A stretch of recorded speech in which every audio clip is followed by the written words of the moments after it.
I'll get to go home. You can sit around in the room and listen to people, and week in and week out, and whenever we meet. But today, when Janice said that about we fix people first and then the cars, I finally heard it. It was like, it clicked with me because it's some of the things that I've been working on in terms of, well, not necessarily fixing myself, but allowing people to, helping them with peace of mind and some other things. And over the last several weeks, I've had an opportunity to really take a look at what's going on in my life. And there's been, if you follow me on Facebook, you know that I'm promoting a lot of inspiration. Well, this particular photo came through. I'll pass it around. I want to explain it because it's really cool. It's a picture of a man and a dog. And you can see that what the dog is thinking, what makes the dog happy. He's only thinking about that presence and being with his owner. But the owner sitting next to the dog is thinking about everything else. And that's part of the reason that the dog is happier than the guy. And what happens is we get our mind full of stuff. There's the difference between mindful, M-I-N-D-F-U-L, which is being in the moment, and putting another L on the end of F-U-L, and having our mind full of stuff other than being here in the moment.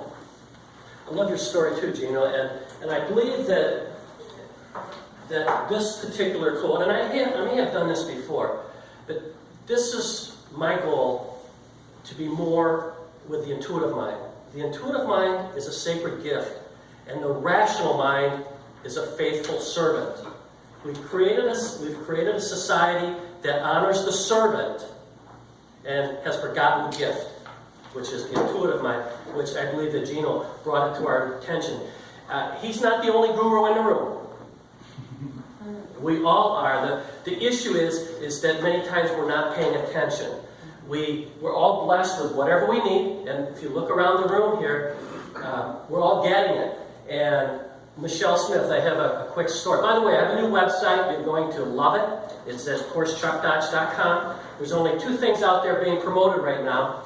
My seminars, the Think on Your Feet and Integrity, and a company called Asante Organics. Now I brought that up because when you go out there, you're going to go, what is it? But that's not the reason that I'm in this group. With Asante Organics, the goal is to get toxins out of our life. And Michelle Smith has been, for weeks and months, saying, hey, by the time the average woman gets going in the morning, she's got 500 chemicals in her body. Well, she wasn't lying. She was giving us the truth. You see, one of the things I've learned over the last several weeks is, and I've learned this from the Hicks-Abraham Law of Attraction information, we don't learn, words don't teach. Experience teaches. It's the experience. When we get an experience, wow, now we have it. Well, I was listening to Michelle, and then when I looked into the information, wow, it's amazing how we have been, if you will, toxinated, toxins. And so my suggestion is if you want to learn more about toxins, swing over to her world because she will teach you about it. With Asante Organics, we just call it the silent soap. It's amazing what's been happening to us. Now, back to the toxin part of what I deal with, and that is our thinking. Negative thinking is not healthy. It's not healthy. Mitch will tell you that in terms of if you're thinking negative and you like that lifestyle, most likely you're going to have an adjustment, or one of the vertebrae is going to get out of an adjustment, and Mitch is going to love that. But let's just switch that. Let's not be negative because You just lost my referrals. I'm bringing them to you. Here's the first 2 bucks. I haven't read this in a while, but here it is. I guess we think that negative thinking is a luxury. We do it all the time. We do it too often. And when you're thinking negative and you're feeling it, guess what? You're going to bring more of that to you. But if you flip it and you just use the negative as a contrast, there's nothing right or wrong. It's just contrast. The contrast allows you to see what you would prefer. So here, you can't afford the luxury of a negative thought. And so in addition to that, I've got Steve Siskowski's next book. I don't know, and all of you guys, but Steve is always appreciative of the books when I give him titles. Here you go. Giving Candy to Strangers by Stan Holden. What's the candy? Come on, what's the candy? Negative. Caerusnet. Oh, seriously. Alright, Caerusnet. Candy is Caerusnet, and the strangers are the people that we still have not met, and we're going to go out to meet them, right? Oh, we were going at it the negative way. Oh, well, okay. We're going to shift this, alright? But I just want to share some ideas with you.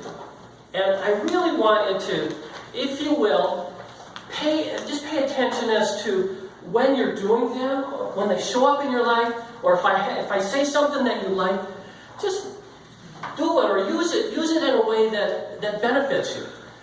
Because in addition to the dog and the guy, that illustration, you've probably seen this before too. It's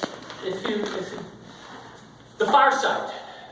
There's the little character pushing on the door to get in, and it's the school for the gifted, and the door says, pull.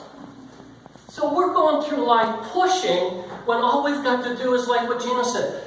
Get that intuitive nudge and pull. Let's just pull the door open and walk through.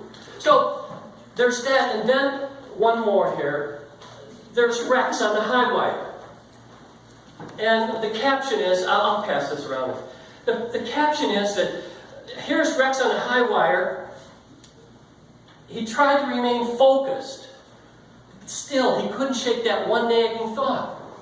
He was an old dog, and this was a new trick. Was it in the delivery on that or what?